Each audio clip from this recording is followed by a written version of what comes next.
नमस्कार, मैं हूं राजश्री शर्मा। दिन भर की खबरों में सबसे पहले नजर डालते हैं आज के मुख्य समाचारों पर।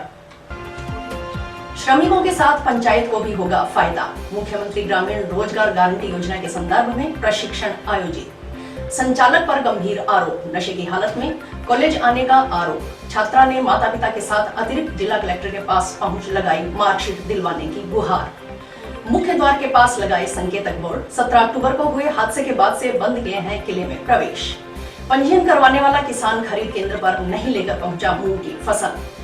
ठोकरें खाने को मजबूर, बुजुर्ग को मिला सहारा। CWC चेयरमैन और जिला श्रम कल्याण अधिकारी ने की मानवता की मिसाल पेश। और अब समाचार विस्तार से। मुख्यमंत्री ग्रामीण रोजगार गारंटी योजना के संदर्भ में बुधवार को टाउन स्थित पंचायत समिति कार्यालय के सभागार में प्रशिक्षण आयोजित हुआ। प्रशिक्षण में पंचायत स्तर से ग्राम विकास अधिकारी, LDC एवं सरपंचों ने हिस्सा लिया। कार्यशाला में मुख्यमंत्री ग्रामीण रोजगार गारंटी योजना के क्रियान्वयन को लेकर प्रशिक्षण दिया गया। प्रशिक्षण के दौरान पंचायत समिति प्रधान प्रतिनिधि दयाराम जाखड़ ने ग्राम विकास अधिकारी, LDC और सरपंचों को बताया कि राजस्थान सरकार की बजट घोषणा 2022-23 के तहत मुख्यमंत्री ग्रामीण रोजगार गारंटी योजना लागू की गई है। महात्मा गांधी नरेगा योजना के अंतर्गत जो मजदूर रोजगार के 100 दिवस पूरे कर चुके हैं, उन्हें मुख्यमंत्री ग्रामीण रोजगार गारंटी योजना के अंतर्गत राज्य सरकार की ओर से 25 दिन का अतिरिक्त रोजगार दिया जाएगा। दिव्यांग को 100 दिन योजना के अंतर्गत रोजगार दिया जाएगा। विकास अधिकारी यशपाल असीजा ने बताया कि केंद्र सरकार की मनरेगा योजना की तर्ज पर राज्य सरकार ने भी गारंटी योजना शुरू कर दी है। इसमें मनरेगा में 100 दिन पूर्ण करने के बाद श्रमिकों को 25 दिन तक अतिरिक्त रोजगार करने का मौका मिलेगा। वहीं दिव्यांगजन इससे भी ज्यादा दिनों तक रोजगार ले सकेंगे। गारंटी योजना के बाद जो कार्य केंद्र सरकार की मनरेगा में नहीं हो सकती हैं, वे इस योजना में करवाए जा सकेंगे। इससे ग्राम पंचायतों को फायदा मिलेगा। इसलिए इस प्रवृत्ति को बंद करो, अपने को बड़ी संतुष्टि होगी। आप अगर किसी व्यक्ति का काम करते हो तो आपको ज्यादा संतुष्टि होगी कि मैंने इस व्यक्ति का काम कर दिया है। कोई आदमी अगर गलत से है तो उसको आप बताओ कि ये काम आप कर नहीं सकते, ऐसा कहने से बुराई नहीं है, क्योंकि सही बात वो तो रुक जाएगा कि किसी ने ऐसे कह दिया, दूसरा ने ऐसे कह दिया, ये काम नहीं हो सकता, नहीं हो सकता, वो नहीं हो सकता। इसमें ज्यादा कोई चक्कर लगाने की जरूरत नहीं है। अगर आपको समझ में नहीं आता, सरकार साहब से राय कर लो, अपने डीडी साहब से बात करो, डीडी साहब से या ईडी साहब से, किसी को आप वार्ता करके और उसका समाधान करने की कोशिश करें। एक आपको कोई पंचायत समिति के अंदर अगर आपके कार्यों में देरी हो रही है, डीडी साहब की वजह से या ईडी साहब की वजह से या डीडी साहब की वजह से या प्रधान जी की वजह से किसी तरह की कोई दिक्कत हो तो आप तो आप मुझे जरूर बताइए, डीडी साहब को जरूर बताइए, संबंधित आपने डीडी साहब बैठे हैं उनको जरूर बताइए और आपके पार्टी आपका काम जो है प्रभावी हो। हमारे मुख्यमंत्री अशोक जी गहलोत, राजस्थान की कांग्रेस सरकार ने गरीब परिवारों के, गरीब मजदूरों को एक बहुत बड़ी सौगात दी। उसकी आज कार्यशाला थी। इसके अंदर उन्होंने महात्मा गांधी रोजगार गारंटी योजना जो दी, उसके अंदर 100 दिन जिस हमारे मजदूर भाई ने पूरे कर लिए हों, उनको 25 दिन जो है एक्स्ट्रा मजदूरी के लिए ये मुख्यमंत्री जी ने उसको दी है। और जो दिव्यांग हमारे कमज़ोर वर्ग, जो दिव्यांग हमारे भाई थे, उनकी आर्थिक स्थिति बहुत नाजुक होती है, काम करने लायक भी वो नहीं होता, उन दिव्यांगों को जो है 100 दिन जिस दिव्यांग ने रोज़गार ले लिया, उस व्यक्ति के लिए भी 100 दिन जो है एक्स्ट्रा जो दे करके मुख्यमंत्री जी ने एक बहुत बड़ी राहत दी है। और वही बात जो आज बताने के लिए कार्यशाला थी। और इसके अंदर जो 25 दिन एक्स्ट्रा रोजगार दिया गया है, उसके अंतर्गत जो गांव के अंदर अलग से बजट जो है, उसमें भी जो ऐसी गाइडलाइन आई है, जो अन्य में कार्य नहीं कर सकते वो इस मुख्यमंत्री रोजगार योजना के अंदर अपने काम कर सकते हैं। तो उसके बारे में सभी को बताया गया है। भी उसके अंदर हमारे जैसे गांव के अंदर सफाई का है, नाली सफाई का है, जोड़ों के अंदर गंदा पानी जा रहा है उसको रोकने की व्यवस्था है, या शिक्षा के अंदर जो हमारे विद्यालय हैं उनकी 4 दीवारी बनाने की बात है, विद्यालय के अंदर शौचालय बनाने की बात है, किसी विद्यालय के अंदर पानी नहीं है तो उसके पानी की व्यवस्था की बात है। तो ये मुख्यमंत्री ने इस योजना के तहत समस्त जो कार्य लेकर के ये बहुत बड़ा सरपंचों को, हमारे वीडियो को, हमारे जेटीओ को, हमारे एलडीसी को बहुत ही इसमें राहत दी गई है, ताकि गांव के अंदर कोई भी व्यक्ति ऐसा न कहे भी ये काम हम किस मत पे करवाएं। मुख्यमंत्री ग्रामीण रोजगार गारंटी योजना जो माननीय मुख्यमंत्री महोदय ने अभी पेश की है, इस संबंध में एक व्यापक प्रशिक्षण रखा गया है। इस प्रशिक्षण के अंदर हमने सभी पंचायत स्तर से ग्राम विकास अधिकारी, एलडीसी और सरपंच साहिबान को बुलाया है और इनको हम विस्तार से बता रहे हैं कि किस प्रकार से इस योजना को इम्प्लीमेंट हमने करना है। योजना में जो महात्मा गांधी नरेगा योजना के अंतर्गत 100 दिवस पूरे कर चुके हैं, उन व्यक्तियों को 25 दिवस का अतिरिक्त रोजगार जो है राजस्थान सरकार के द्वारा दिए जाने की योजना है और दिव्यांग जो हैं उनको 100 दिन का रोजगार दिया जाएगा कि योजना के मुख्य बिंदु। अभी इस पखवाड़े में हम जो है वो लगभग 1058 परिवार जो है वो 100 दिवस पूरे करने जा रहे हैं। ये योजना इम्प्लीमेंट होते होते हम जो है उन परिवारों को पूर्ण कर लेंगे और लगभग 5000 परिवार ऐसे भी हैं हमारे पास में जो कि 60 से 100 दिवस के अंदर है, तो 2 पखवाड़ों के अंदर हम उनको भी पूरा करवा देंगे और सब इन परिवारों को हम जो है 25 दिवस का अतिरिक्त रोजगार उपलब्ध करवाने का प्रयास है। अगर कोई इसी प्रकार की हमारे पास में लिखित में शिकायत प्राप्त होती है तो हम उसके विरुद्ध कार्रवाई करेंगे। जंक्शन में संचालित कैलिबर कॉलेज संचालक पर गंभीर आरोप लगाते हुए कॉलेज की एक छात्रा ने कॉलेज की मान्यता संबंधित दस्तावेज की जांच करने व 10वीं, 12वीं और बीएससी प्रथम वर्ष की मार्कशीट दिलवाने की मांग को लेकर बुधवार को अपने माता पिता के साथ जिला कलेक्ट्रेट पहुंच अतिरिक्त जिला कलेक्टर प्रतिभा देवटिया को ज्ञापन सौंपा। ज्ञापन सौंपने पहुंची छात्रा मीडिया कर्मियों से बात करते हुए रो पड़ी। सपना राठौड़ पुत्री भंवर सिंह राजपूत निवासी हाउसिंग बोर्ड कॉलोनी जंक्शन ने बताया कि कैलिबर कॉलेज के एक संचालक व प्रिंसिपल ने लोक लुभावना वादा कर उसे बीएससी प्रथम वर्ष में सत्र 2021-22 में प्रवेश दिया। प्रवेश के समय उसकी कक्षा 10वीं और 12वीं की मार्कशीट जमा करवा ली। बीएससी प्रथम वर्ष की पूरी फीस उसने अदा कर दी, परंतु कैलिबर कॉलेज की ओर से क्लास नहीं लगाई गई, नाममात्र की कक्षा लगवाई गई। उसने परीक्षा उत्तीर्ण कर ली, परंतु कैलिबर कॉलेज की ओर से उसे मार्कशीट प्रदान नहीं की गई। फिर उसे बीएससी द्वितीय वर्ष में प्रवेश वर्तमान सत्र में दे दिया गया, परंतु कैलिबर कॉलेज संचालकों की ओर से दूसरे वर्ष की कक्षा भी संचालित नहीं की जा रही। उससे फीस जमा करवा ली गई है, कोई रसीद भी नहीं दी गई। उसने कक्षाएं सुचारू रूप से चलाने का निवेदन किया तो कॉलेज संचालक संजीव ग्रोवर ने बुरा व्यवहार किया। 10वीं, 12वीं में बीएससी प्रथम वर्ष की मार्कशीट नहीं देने की बात कही। साथ ही कॉलेज संचालक ने धमकी दी कि उसके कॉलेज रिकॉर्ड में चरित्र में टिप्पणी कर देंगे, इससे उसे किसी भी कॉलेज में प्रवेश नहीं मिलेगा। सपना राठौड़ का आरोप है कि उसकी तरह अन्य छात्राएं भी कॉलेज संचालक के व्यवहार व कॉलेज में कक्षाएं संचालित नहीं होने से परेशान हैं। ये कॉलेज यूजीसी की मान्यता प्राप्त की शर्तें भी पूरी नहीं करता, इसकी जांच की जानी आवश्यक है। पर वो है ना, बस घर पे बताती नहीं है, मम्मी पढ़ाते नहीं है, मम्मी पढ़ाती नहीं। ये आज हमारी बच्ची है, कल ना कोई, अभी 2 बच्चियां निकली है, एक बेचारी के बाप ही नहीं है, वो काम की है, उसको भी निकाला गया, इसको भी। जब ये दोनों ने वो आगे कहीं मुझे बुलाया तो मेरे पे भी 2 पुलिस वाले बुलाए कि हाँ धमकी देने लग गया। सर, मैं कैलिबर कॉलेज से हनुमानगढ़ जंक्शन से छात्रा हूँ। वहाँ पे मतलब प्रथम वर्ष के अंदर मतलब मुझे एडमिशन लिया गया। बहुत सारी चीज़ें बोली गई कि क्लासेस आपकी प्रॉपरली लगेंगी, पर ना तो उन्होंने फर्स्ट ईयर के अंदर क्लासेस ढंग से लगाई हैं, सिर्फ 2 महीने क्लासेस लगी है हमारी। फिर मतलब उन्होंने क्लासेस नहीं लगाई। फर्स्ट ईयर की फ़ीस पूरी दे चुकी हूँ।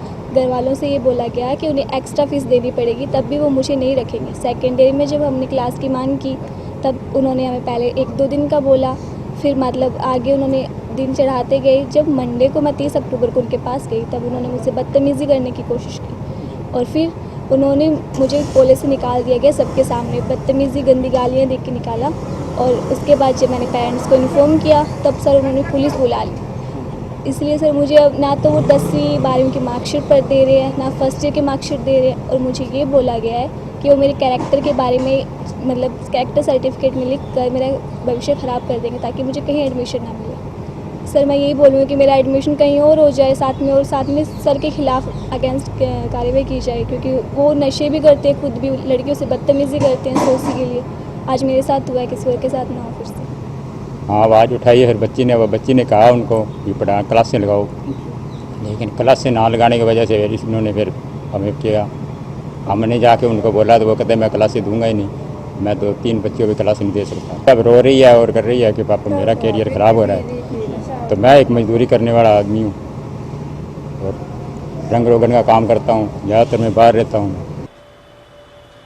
एक बुजुर्ग व्यक्ति जिसे अपनों ने ही बेघर कर दिया, उसका सहारा बनने के लिए पराये आगे आए और आसरा दिलवाया। मानवता की यह मिसाल कायम की बाल कल्याण समिति अध्यक्ष जितेंद्र गोयल, और जिला श्रम कल्याण अधिकारी अमरचंद लहरी ने। जानकारी के अनुसार बेटी व बहू ने अपने बुजुर्ग पिता को अपने पास रखने से इनकार कर दिया। इसका पता बाल कल्याण समिति अध्यक्ष जितेंद्र गोयल और जिला श्रम कल्याण अधिकारी अमरचंद लहरी को चला तो उन्होंने बुजुर्ग की सुध ली और उसे वृद्धाश्रम में आसरा दिलवाया। बाल कल्याण समिति अध्यक्ष ने बताया कि बुधवार सुबह सूचना मिली कि जंक्शन बस स्टैंड स्थित रैन बसेरा में कृष्णलाल पुत्र बलेतीराम अग्रवाल नामक के बुजुर्ग रुके हुए हैं, जो टाउन के निवासी हैं। सूचना मिलने पर वे जिला श्रम कल्याण अधिकारी अमरचंद लहरी के साथ मौके पर पहुंचे तो पता चला कि बुजुर्ग कृष्णलाल के पुत्र कुलभूषण गर्ग का 2002 में हादसे में निधन हो गया था। एक बेटी बठिंडा में विवाहित है, पत्नी की भी 2016 में मृत्यु हो चुकी है। पुत्र वधू गांव सतीपुरा के राजकीय विद्यालय में अध्यापिका है। कृष्णलाल के पारिवारिक सदस्यों की सांची प्रॉपर्टी थी। कृष्णलाल ने प्रॉपर्टी में अपना हिस्सा अपने दामाद को दे दिया, लेकिन विडंबना की बात है कि परिवार के सदस्यों ने उन्हें घर से निकाल दिया। आज खुद कृष्णलाल दर-दर की ठोकरें खाने को मजबूर हैं। उन्होंने बताया कि ये बात भी सामने आई कि रैन बसेरे में रुकने के दौरान किसी ने उनकी जेब से 4,500 रुपए भी निकाल लिए। मानवता के नाते बुजुर्ग कृष्णलाल को टाउन के वृद्धाश्रम में आसरा दिलाया गया है। CWC अध्यक्ष गोयल ने इस उम्र में अपने माता पिता को दर-दर की ठोकरें खाने के लिए छोड़ने वाले बेटे बेटियों को संदेश देते हुए कहा कि जन्म देने वाले माता पिता को घर से निकालने की बजाय उनकी सेवा करें। इन माता पिता की वजह से ही वे आज किसी मुकाम पर या अपने पैरों पर खड़े हुए हैं। माता पिता से बढ़कर कोई भगवान नहीं। साथ ही गोयल ने बताया कि भामाशाहों व युवाओं को साथ लेकर एक ऐसी टीम बना रहे हैं जो इस तरह की बेसहारा बुजुर्ग माता पिता को आसरा दिलाएं।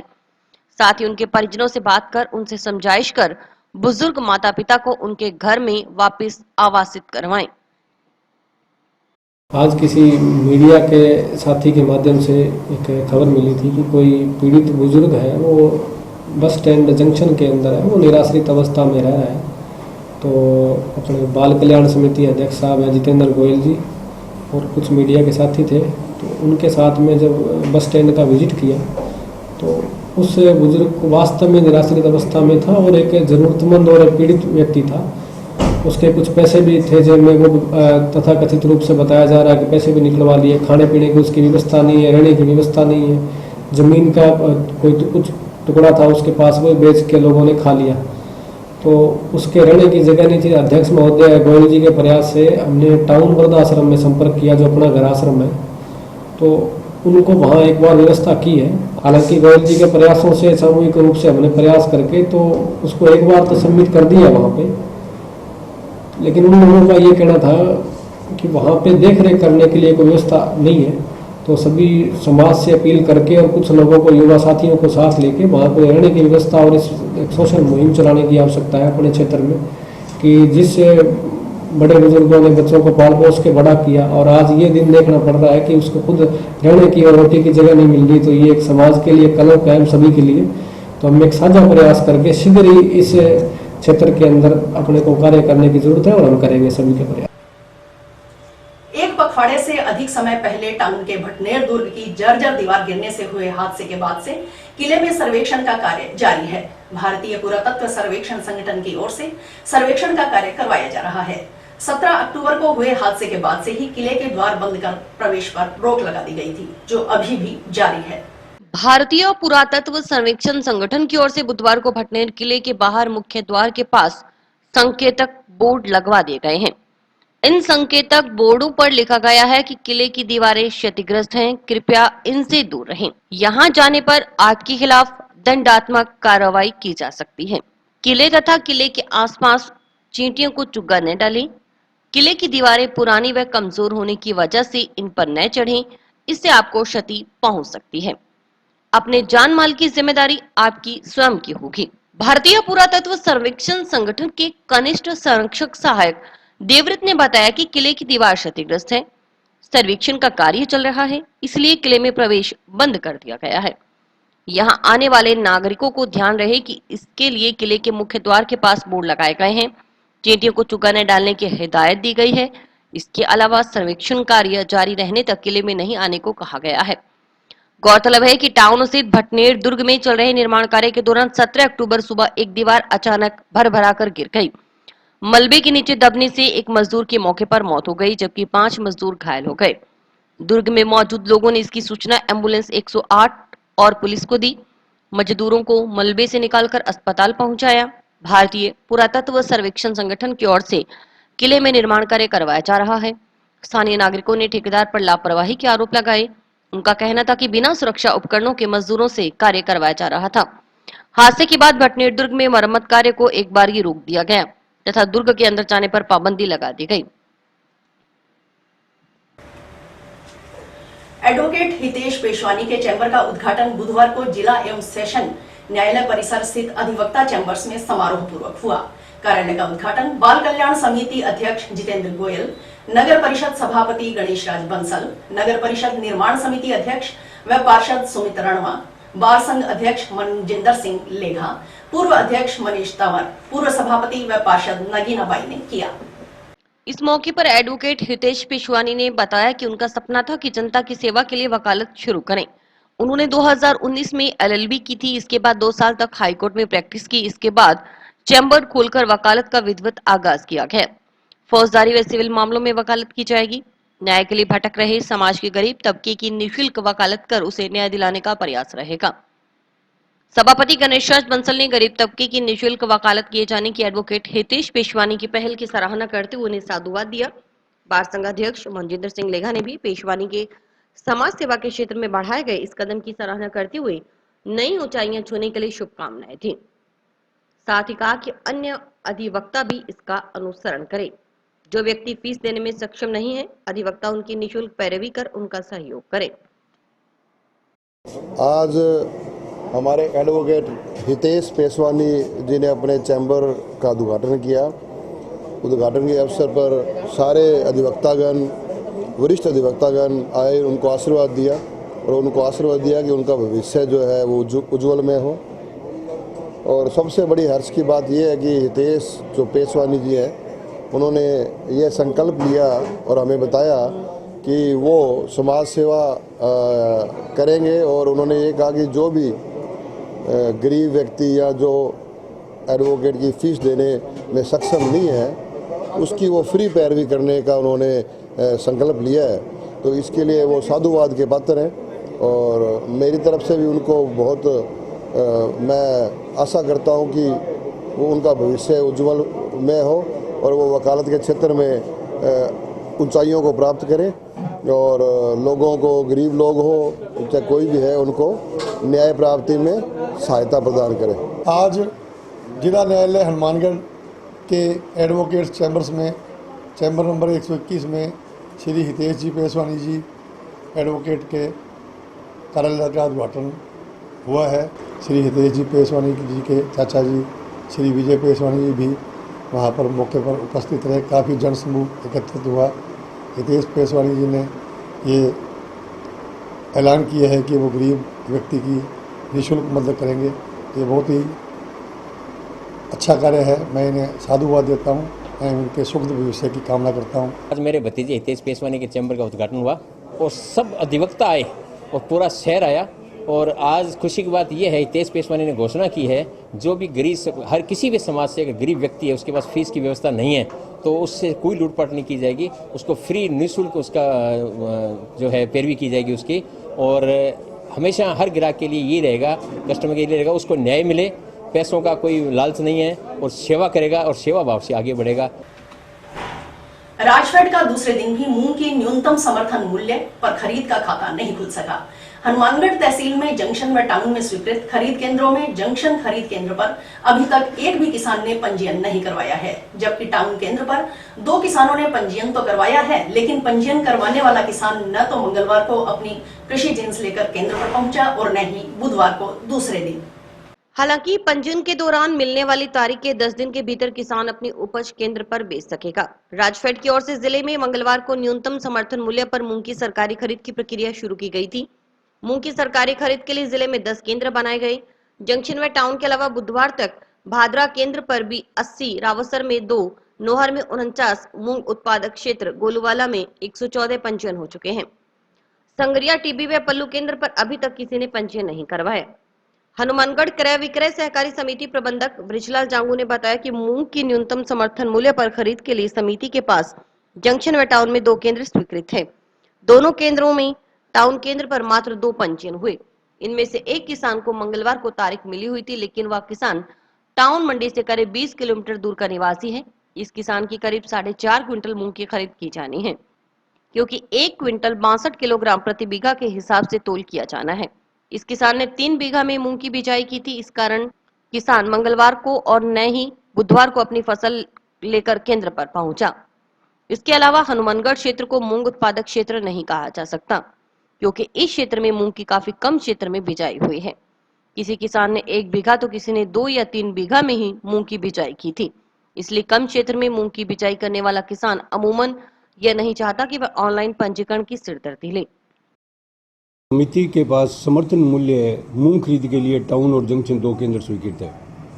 दोनों केंद्रों में टाउन केंद्र के ऊपर केवल मात्र 2 पंजीयन हुए हैं, और दोनों जो पंजीयन हुए हैं उनमें से एक किसान को कल की तारीख मिली हुई थी, परंतु किसान क्या है कि लगभग 15-20 किलोमीटर दूर का है। दूर का होने की वजह से जो उसका जो माल तुलना है वो केवल मात्र 4.5 कुंटल तुलना है, क्योंकि 1 कुंटल 62 किलो प्रति बीघे के हिसाब से तोल किया जाना है। तो वो 3 बीघे का है तो लगभग 4.5 कुंटल माल तुलना है। तो इसलिए किराया भाड़ा खर्चा देखते हुए किसान कल और आज केंद्र के ऊपर कोई भी समर्थन मूल्य पर मूंग तोलने के लिए हमारे पास नहीं पहुंचाएगी। अब इसके अलावा भी जैसे अपना जो हनुमानगढ़ क्षेत्र है ये मूंग उत्पादक नहीं मानना चाहिए, क्योंकि यहाँ पे मूंग की जो फसल है वो बहुत ही कम बिजाई हुई है। किसी किसान के 1 बीघे में है, किसी के 2 में है। तो अमूमन आदमी ये जो पंजीयन की और व्यवस्था है, इस व्यवस्था से क्या है कि ये नहीं चाहता कि भी मैं इस रफड़े में पड़ूँ।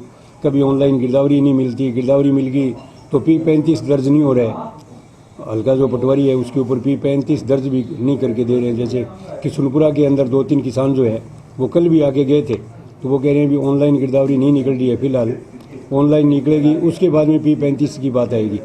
तो अभी तक तो उनकी ऑनलाइन गिरदावरी भी उनको प्राप्त नहीं हो रही है, तो वो प्राप्त होगी, उसके बाद में P35 दर्ज होगा, उसके बाद उनका कोई पंजीयन होगा। अब उसमें क्या स्थिति रहती है वो तो उनके आने भी पता चलेगा। और अभी वक्त है एक ब्रेक का।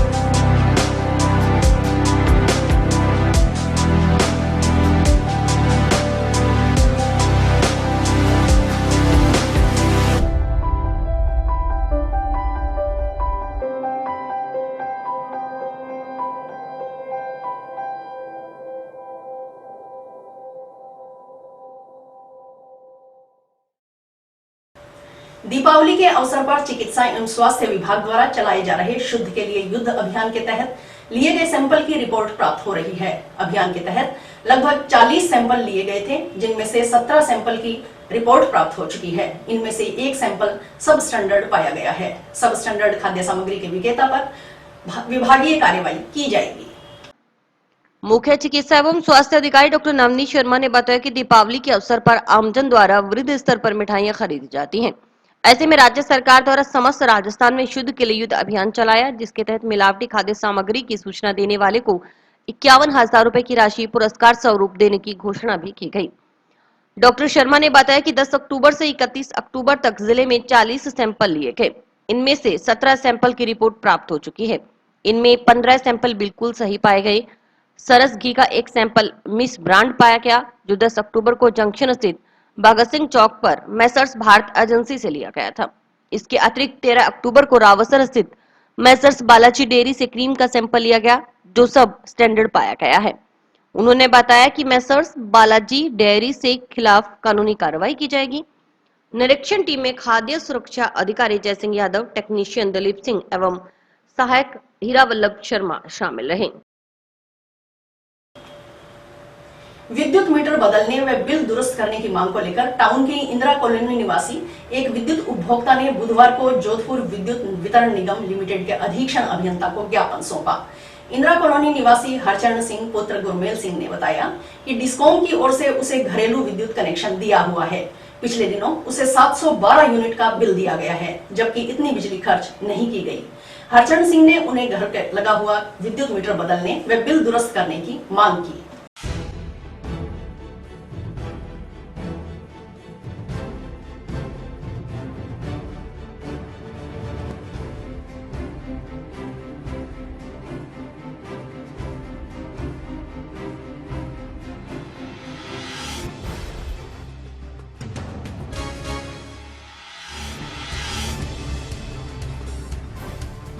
हमारा नाम हरचरण सिंह पुत्र श्री गुरमेल सिंह, वार्ड नंबर 31, हमानगढ़ टाउन।